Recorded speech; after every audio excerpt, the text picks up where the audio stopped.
Hello friends, this is Scott, and this was early fall last year, right at harvest time. And this is my espalier apple, my main espalier that I have in my Salt Lake City backyard. And as you can see, it was a bumper crop and tons of apples. And this is a great example of why you like to espalier, or people like to espalier apple trees, is because I've got it on a border, just covering up a fence. It's not a great place to grow an apple tree generally with the normal shape. But if you prune it right, and you can just prune, you can utilize these marginal spaces and grow a ton of fruit. So you see here, I've got lots of fruit on here. And last summer, all the trees produced, or last fall. So it was a bumper crop. And every year they keep getting better and better and better, it seems. And and we had tons of apples. And it was a joy to pick them. I waited multiple years. I think it was like 8 or 9 years before I was getting any apples off any of my trees. I've got 5 or 6 in this yard. I even got a couple apples off my homestead apple trees last year. They were like second-year trees, so it was kind of funny. But yeah, this tree decided to produce fruit, and this is the second large harvest I've ever got off this tree, and this was significant.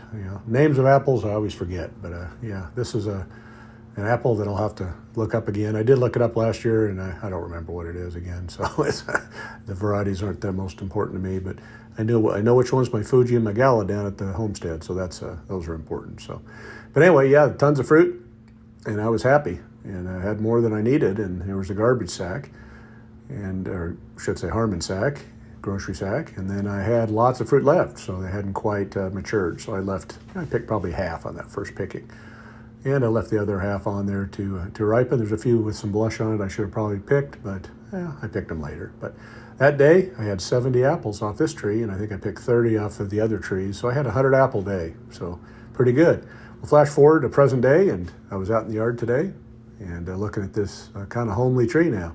It's kind of overgrown, out of control.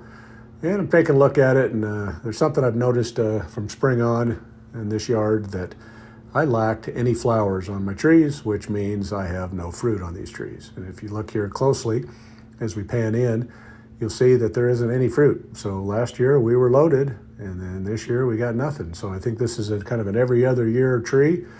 And it was kind of funny because every other tree in my yard produced last year, except for the festooned apple trees, never has. It's the biggest tree I've got.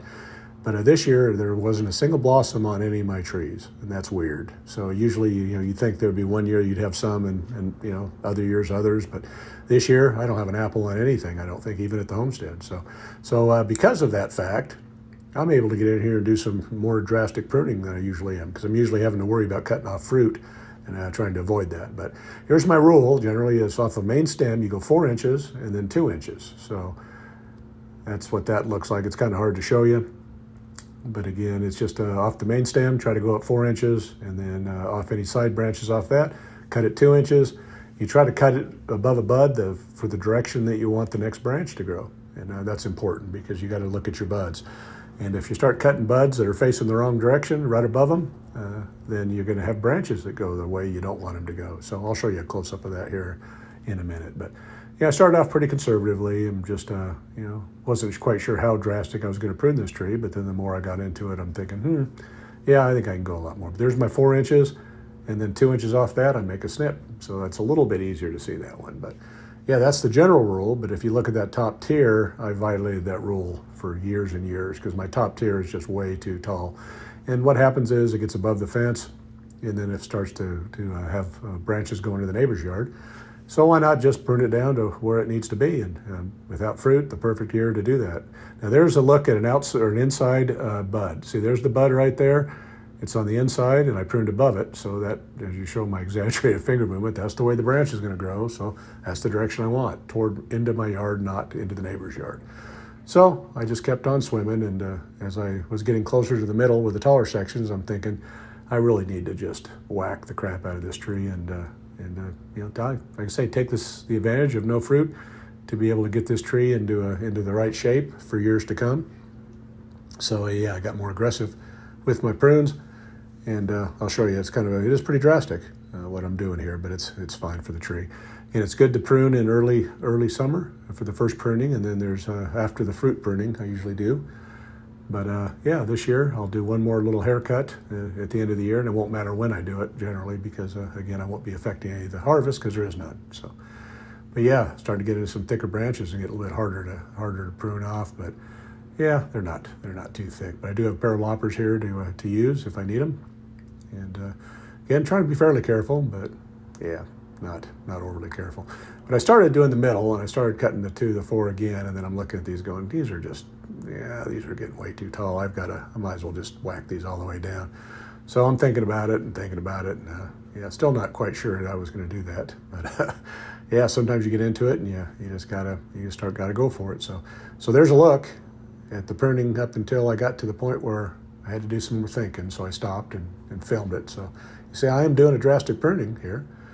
And yeah, I decided, I'm going to start cut chopping these lower. And yeah, I got my hand pruners, and they're good for most of it, but can't get all of it with these hand pruners. There are some thicker branches, but yeah, this is just going to be at the top of the fence height, and that'll be perfect. And it's gonna look real attractive. I think next year when we should have a real big bumper crop, because again, the first year it really produced, it was probably maybe 50 fruit, and then this last year it was over 100, 150 fruit, I think. So now I'm just going to get into speed pruning, and you see there's my loppers, and I don't want to bore you, but that's again the 4-inch, 2-inch rule.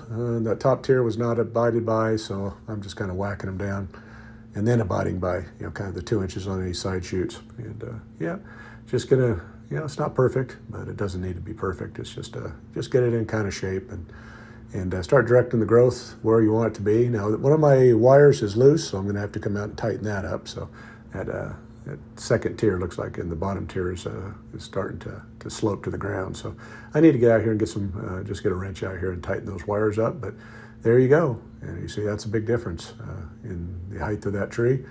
So next year is when it's starting to, or late this year and into next year, when it has fruiting spurs, those fruits should be right next to the main branches, so they'll be very secure and they'll be easy to pick.